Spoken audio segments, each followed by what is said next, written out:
Աբովյան համայնքի ղեկավար Էդուարդ Բաբայանը օրերս աշխատանքային շրջայցով Կամարից բնակավայրում էր, որտեղ ոլորտային պատասխանատուների եւ վարչական ղեկավարի ուղեկցությամբ ծանոթացել է սուբվենցիոն ծրագրով 65% համայնքային եւ 35% պետական ֆինանսավորմամբ կատարված ճանապարհաշինարարական լայնածավալ աշխատանքներին։ Կամարիսում ամբողջությամբ վերակառուցվել են 4-րդ փողոցի անհարթ ու խնդրահարույց հատվածները, մասնավորապես կատարվել են հիմնանորոգման եւ ասֆալտապատման աշխատանքներ 4-րդ փողոցի առաջին նրբանցքում շուրջ 1110 քառակուսի մետր մակերեսով, 4-րդ փողոցի առաջին փակուղում 730 քառակուսի մետր եւ 4-րդ փողոցի 3-րդ փակուղում 790 քառակուսի մետր մակերեսով, շուրջ 3780 քառակուսի մետր մակերեսով հիմնովին վերանորոգվել եւ ասֆալտապատվել է գյուղի 7-րդ փողոցը, որտեղ կատարվել են նաև ջրահեռացման համակարգի կառուցման աշխատանքներ։ Իրականացված աշխատանքների համար բնակիչները շնորհակալություն են հայտնել համայնքի ղեկավարին, գոհունակությամբ խոսել գյուղում արդեն ավարտված եւ ընթացիկ բարեկարգումների մասին։ Կարևորելով բնակիչների համար անվտանգ եւ հարմարավետ պայմանների ապահովումը, համայնքի ղեկավարը նշել է, որ ըստ առաջնահերթության շարունակական են լինելու ներհամայնքային փողոցների բարեկարգման եւ բնակավայրերում առկա տարաբնույթ խնդիրների կարգավորման աշխատանքները։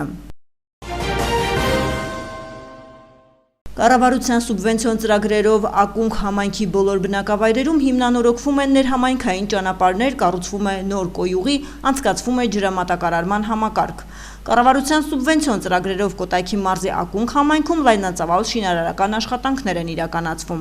Ակունք բնակավայրում 2024-25 թվականների սուբվենցիոն ծրագրերով երկու փուլով կառուցվում է նոր կոյուղու ցանց։ Բնակավայրը կոյուղի երբևէ չի ունեցել եւ ծրագիրը նաեւ բնապահպանական կարևոր նշանակություն ունի համայնքի եւ հարակից բնակավայրերի համար, փոխանցում են Կոտայքի մարզպետի աշխատակազմից։ Շահած ծրագրի արժեքը ավելի քան 398 միլիոն դրամ է։ Առաջին փուլն ավարտված է, երկրորդ փուլը նախատեսված է ավարտել 2026 թվականի սեպտեմբերին։ Կառավարության 2024 թվականի մեկ այլ սուբվենցիոն ծրագրով ավարտվել է ակունք համայնքի ակունք բնակավայրի 13-րդ, 17-րդ եւ 18-րդ ներհամայնքային փողոցների ասֆալտապատման աշխատանքները։ Ծրագրի արժեքը 56 միլիոն 913 հազար 334 դրամ է։ Ակունք համայնքի բոլոր բնակավայրերում ներհամայնքային փողոցների ասֆալտապատման աշխատանքները շարունակվել են նաև 2025 թվականի տարբեր սուբվենցիոն ծրագրերի շրջանակներում։ Ասֆալտապատվել են Հատիսի առաջին, երկրորդ, Նորգյուղի 12-րդ, Կոտայքի առաջին, 4-րդ եւ 8-րդ, Կապուտանի 7-րդ, Սևաբերդի 2-րդ եւ 3-րդ, Զովաշենի առաջին եւ 8-րդ, ինչպես նաև Պողոս Պետրոս Սրբավայրի ճանապարհը։ 2025 թվականի սուբվենցիոն ծրագրի շրջանակում շուրջ 71 միլիոն 336 հազար 820 դրամ արժեքով վերակառուցվում է ակունք համայնքի Զար բնակավայրի ջրատարը։ Աշխատանքներն ավարտական փուլում են։ 2025-ի սուբվենցիոն ծրագրով վարդագույն տուֆով սալապատման աշխատանքներ են իրականացվել ակունք համայնքի Կապուտան բնակավայրում։ Ծրագրի արժեքը կազմում է 32 միլիոն դրամ։ Կոտայք բնակավայրում էլ ավարտական փուլում է ջրամատակարարման համակարգի բարելավման ծրագիրը 79 միլիոն 853 հազար դրամ արժողությամբ։ Համայնքը 2025 թվականի սուբվենցիոն ծրագրով կառավարության հետ համատեղ ֆինանսավորմամբ նաև կոյուղագծերի մաքրման մեքենա է ձեռք բերել 65 միլիոն դրամ արժեքով։ Ազգային ժողովում ֆինանսների նախարար Վահե Հովհաննիսյանը ներկայացրել է մի շարք գերատեսչությունների 2026 թվականի բյուջեի նախագծով նախատեսված առաջարկվող միջոցների հատկացումը։ Արդարադատության նախարարությանը հաջորդ տարի առաջարկվում է հատկացնել 24 միլիարդ 3 միլիոն դրամ, որը 187 միլիոն դրամով ավելին է, քան նախորդ տարի, այսինքն 2025 թվականի բյուջեով նախատեսված գումարը։ Երկրորդ գերատեսչությունը բարձրագույն դատական խորհուրդն է, որտեղ առաջարկվում է հատկացնել 16 միլիարդ 845 միլիոն դրամ, որը 308 միլիոն դրամով ավելի քիչ է, քան 2025-ին նախատեսված բյուջեն։ Պետական վերահսկողության ծառայությանն առաջարկում են հատկացնել 168 միլիոն դրամով ավել կամ 1 միլիարդ 102 միլիոն դրամ։ Սա պայմանավորված է որոշ ֆունկցիաների պետական վերահսկողության ծառայության տեղափոխման եւ հաստիկների ավելացման հանգամանքով, նշել է նախարարը։ Ազգային ժողովին առաջարկվում է հատկացնել 68 միլիոն դրամով ավելի քիչ կամ 7 միլիարդ 4 միլիոն դրամ։ Հանրապետության նախագահի աշխատակազմին առաջարկվում է հատկացնել 40 միլիոն դրամով ավելի քիչ կամ 1 միլիարդ 618 միլիոն դրամ։ Վարչապետի աշխատակազմին առաջարկվում է նախատեսել 1 միլիարդ 520 միլիոն դրամով ավել կամ 25 միլիարդ 804 միլիոն դրամ։ Սա հիմնականում պայմանավորված է մյուս տարի Հայաստանում պլանավորվող Եվրոպական քաղաքական համայնքի 8-րդ գագաթաժողովի անցկացման ծախսերով, նաև սննդամթերքի անվտանգության տեսչական ոլորտում լաբորատոր փորձարկումների համար նախատեսվող հավելյալ գումարներով։ Կենտրոնական ընտրական հանձնաժողովին առաջարկվում է հատկացնել 7 միլիարդ 20 միլիոն դրամով ավելի, քան 2025 թվականին կամ 7 միլիարդ 513 միլիոն դրամ։ Սա պայմանավորված է մյուս տարի պլանավորվող ազգային ժողովի հերթական ընտրությունների անցկացմամբ։ Կոռուպցիայի կանխարգելման հանձնաժողովին առաջարկում են հատկացնել 15 միլիոն դրամով ավելի, քիչ կամ 405 միլիոն դրամ։ Ամենակարևոր մարմնի սահմանադրական դատարանին առաջարկում են հատկացնել 41 միլիոն դրամով ավելին, քան 912 միլիոն դրամ, նշել է նախարարը։ Առաջարկ Հայաստանին ծրագրի գաղափարը լայն աջակցություն է գտնում հասարակության տարբեր շերտերի և մասնագիտական շրջանակների մոտ։ Այս հանգամանքը ինձ համար առաջին հերթին պատասխանատվություն է, գրառել է Գագիկ Ծառուկյանը Facebook-յան էջում։ Այսօր ուզում եմ խոսել Առաջարկ Հայաստանին ծրագրի մի քանի առանցքային սկզբունքների մասին։ Առաջին, չի կարելի խուսափել որևէ խնդրի քննարկումից։ Բոլոր, նույնիսկ ամենաբարդ խնդիրները պետք է բարձրաձայնել, լսել մարդկանց։ Բոլոր խնդիրներն ունեն լուծում, դժվար թե հեշտ, արագ թե ժամանակատար, այլ հարց է, բայց լուծումներ հաստատ ունեն։ Չի կարելի մեր քաղաքացիներին իրենց խնդիրների հետ միայնակ թողել։ Հենց սա նկատի ունեմ ես, երբ ասում եմ, որ Առաջարկ Հայաստանինը մի ծրագիր է, որտեղ յուրաքանչյուր քաղաքացի տեսնելու է իր ընտանիքի, իր պետության ամենասուր եւ արդիական խնդիրների ձևակերպումը եւ լուծման տարբերակները։ Երկրորդ, ես ստեղծում եմ պայմաններ, որպեսզի այս ծրագիրը կայանա, բայց նրա իրական հեղինակները մեր քաղաքացիներն են, մեր ուսուցիչը, մեր բժիշկը, մեր դասախոսը, մեր երաժիշտը, մեր ֆերմերը, մեր տաքսիստը, մեր շինարարը, մեր գյուղացին, մեր գործարարը եւ մյուսները, որոնք բոլորից լավ գիտեն սեփական խնդիրները եւ հուշում են լուծման ճիշտ տարբերակներ։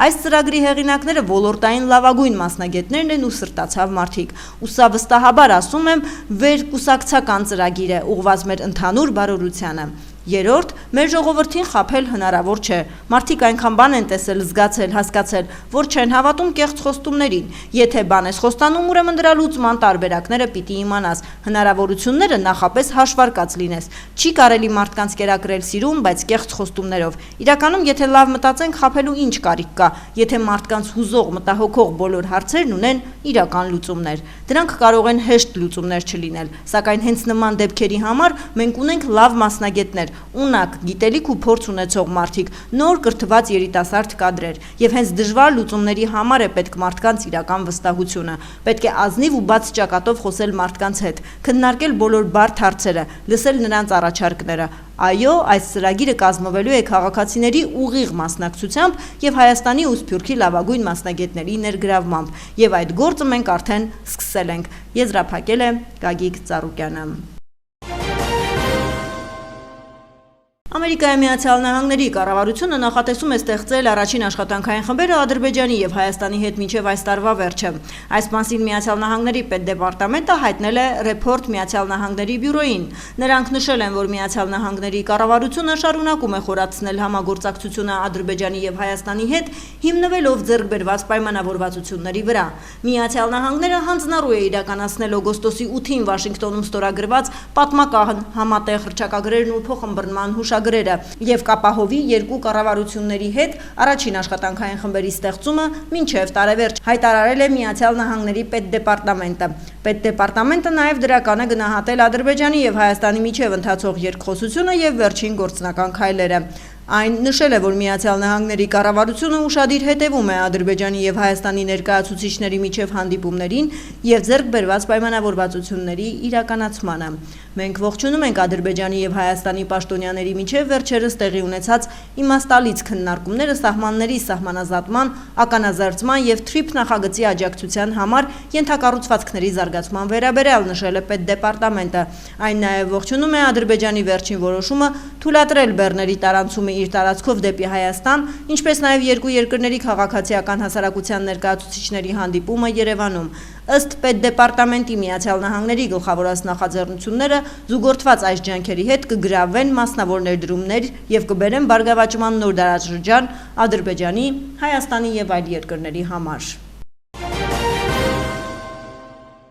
Ներքին գործերի նախարարության ոստիկանությունը եւ փրկարար ծառայությունը շարունակում են Գեղարքունիքի մարզի Ծափաթաղ գյուղի բնակիչ 3-ամյա Տիգրան Օգվանեսովի որոնողական աշխատանքները, հայտնում են փրկարար ծառայությունից։ Ժամը 10-ի դրությամբ աշխատանքներին ներգրավված են ոստիկանության 100, փրկարար ծառայության 212 ծառայող։ Աշխատանքներն իրականացվում են 7 ուղղություններով, օգտագործվում է 6 ամենագնաց տեխնիկական այլ միջոցներ։ Որոնումներին մասնակցում են նաեւ Ծափաթաղ գյուղի մերձակա բնակավայրերի բնակիչներ, մարզի տարբեր բնակավայրերից կամավորներ։ Կոչ է արվում ոստիկանության կողմից զերծ մնալ չճշտված տեղեկություններ տարածելուց, հետևել միայն պաշտոնական տեղեկատվությանը։ Ներքին գործերի նախարար Արփինե Սարգսյանը ընդունել է միջուկային փորձարկումների համապարփակ արգելման պայմանագրի կազմակերպության գործադիր քարտուղար Ռոբերտ Ֆլոյդի գլխավորած պատվիրակությանը։ Նախարար Սարգսյանը բարձր գնահատելով արդյունավետ համագործակցությունը վերահաստատել է այն ամրապնդելու եւ ընդլայնելու պատրաստակամությունը։ Ընդգծելով սեյսմիկ պաշտպանության տարածքային ծառայության անձնակազմի կարողությունների շարունակական զարգացումը, նախարարը կարևորել է աշխատակիցների մասնակցությունը միջուկային փորձարկումների համապարփակ արգելման պայմանագրի կազմակերպության վերապատրաստման դասընթացներին եւ գիտաժողովներին։ Անդրադառնալով Գառնիի սեյսմիկ կայանի գործունեությանը, Սարգսյանը նշել է, որ այն տարածաշրջանում միակ միջազգային լիցենզավորված կայանն է, որը ստացված տվյալները արբանյակային կապով իրական ժամանակում փոխանցում է միջազգային տվյալների կենտրոն, ինչի շնորհիվ ապահովում է համաշխարհային սեյսմիկ դիտարկումների եւ միջուկային փորձարկումների վերահսկման գլոբալ համակարգում Հայաստանի մասնակցությունը։ Ռոբերտ Ֆլոյդը ողջունելով 2026 թվականին տարածաշրջանային աշխատաժողովը Հայաստանում անցկացնելու առաջարկի ընդունումը, նշել է, որ մասնակից երկրների ներկայացուցիչների համար այն կլինի միջազգային մշտադիտարկման համակարգի, ազգային տվյալների կենտրոնների ծառայությունների քննարկման, ինչպես նաև փորձի փոխանակման կարևոր հարթակ։ Ռոբերտ Ֆլոյդի խոսքով Հայաստանը միջուկային փորձարկումների համապարփակ արգելման պայմանագրի կազմակերպության համար հուսալի գործընկեր է։ Հանդիպմանը քննարկվել են առաջիկա ծրագրերն ու նախաձեռնությունները, կողմերը շնորհակալություն են հայտնել Ավստրիայում Հայաստանի Հանրապետության դեսպանությանը համագործակցության շրջանակում աջակցություն ցուցաբերելու համար։ Ներքին գործերի դեսպան Անահիտ Հարությունյանը մասնակցել է Կանադա-Հայաստան խորհրդարանական բարեկամական նորակազմ խմբի անդրանիկ հանդիպմանը, այս մասին հայտնում են դեսպանությունից։ Շնորհավորելով խմբի նախագահ Մայքլ Կոտոին եւ փոխնախագահներ Քոնի Կոդիին եւ Ալեքսիս Դեշանին իրենց պաշտոններում ընտրվելու կապակցությամբ Հայաստանի դեսպանն իր լիակատար աջակցությունն է հայտնել խմբի աշխատանքներին։ Դեսպան Հարությունյանն իր խոսքում ընդգծել է, որ խորհրդարանական դիվանագիտությունը ավանդաբար հանդիսացել է հայ-կանադական հարաբերությունների հիմնասյուներից մեկը։ Տվյալ համատեքստում կարևորվել է Հայաստանի որպես խորհրդարանական ժողովրդավարության արժեքները կրող երկրի ակտիվ համագործակցությունը կանադացի գործընկերների հետ։ Հարությունյանը շնորհակալություն է հայտնել խմբի հին եւ նոր անդամներին Հայաստանի եւ հայ ժողովրդի համար առաջնահերթություն ունեցող հարցերը մշտական ուշադրության կենտրոնում պահելու համար։ Դեսպանը ներկայացրել է Հայաստանի արտաքին քաղաքականության գերակայությունները եւ առկա մարտահրավերները։ Շնորհակալություն հայտնելով դեսպան Հարությունյանին հանդիպմանը ներկա գտնվելու եւ ողջույնի խոսքով հանդես գալու համար խմբի նախագահող Կոտոն հանձն է առել շարունակել ջանքերը ի նպաստ հայ-կանադական հարաբերությունների։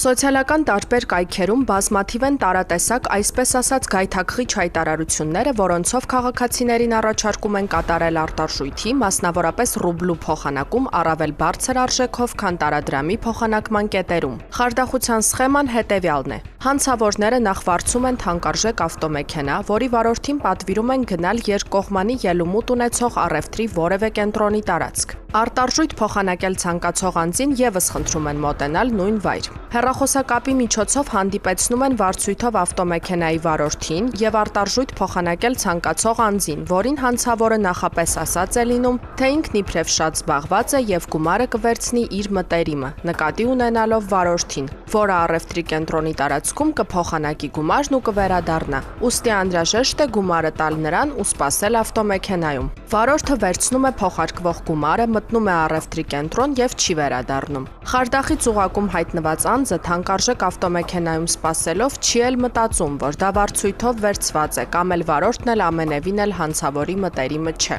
Այսպիսով քաղաքացին չի ստանում իրեն հասանելիք գումարը, մնալով ձեռնունայն։ Հարգելի քաղաքացիներ, հորդորում ենք կատարել արտարժույթի փոխանակում միայն Հայաստանի Հանրապետության Կենտրոնական բանկի եւ Հայաստանի Հանրապետության ֆինանսների նախարարության կողմից լիցենզավորված արժութային գործակալների միջոցով, խարդախության զոհ չդառնալու համար։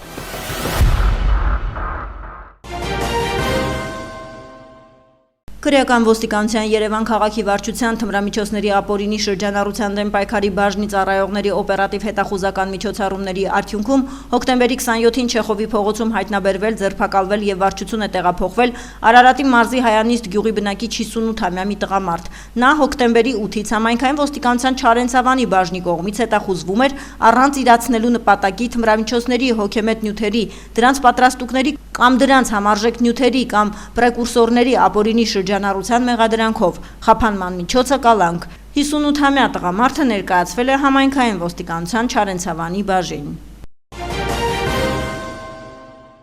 Առողջապահության նախարարությունը տարածել է հաղորդագրություն, որում նշված է, որ այսօր գլխուղեղի կաթվածի դեմ պայքարի օրն է։ Գլխուղեղի կաթվածի դեմ պայքարի համաշխարհային օրվա այս տարվա կարգախոսն է յուրաքանչյուր րոպեն կարևոր է, ընդգծելու կաթվածի ախտանիշները, վաղ ճանաչելու եւ անհապաղ գործելու կարևորությունը։ Կաթվածների 80%-ը հնարավոր է կանխել, ազդելով կառավարելի ռիսկի գործոնների վրա, զարկերակային գերճնշում, մարմնի զանգվածի բարձր ինդեքս, արյան մեջ գլյուկոզի եւ խոլեստերինի բարձր մակարդակ, նախասրտերի շողացող առիթմիա, ծխախոտի օգտագործում, ոչ ճիշտ սննդակարգ եւ ցածր ֆիզիկական ակտիվություն։ Զարկերակային գերճնշումը կաթվածի ամենատարածված պատճառն է եւ կապված է դեպքերի կեսի հետ, նախասրտերի շողացող առիթմիան դեպքերի 1/4-ի հետ, իսկ դեպրեսիան եւ սթրեսը դեպքերի 1/6-ի հետ։ 2019 թվականից իրականացվում է գլխուղեղի սուր իշեմիկ կաթվածների թրոմբոլիտիկ բուժման եւ մեխանիկական թրոմբէկտոմիայի ծրագիրը, որի ներդրումից մինչեւ այս տարվա սեպտեմբեր մատուցվել է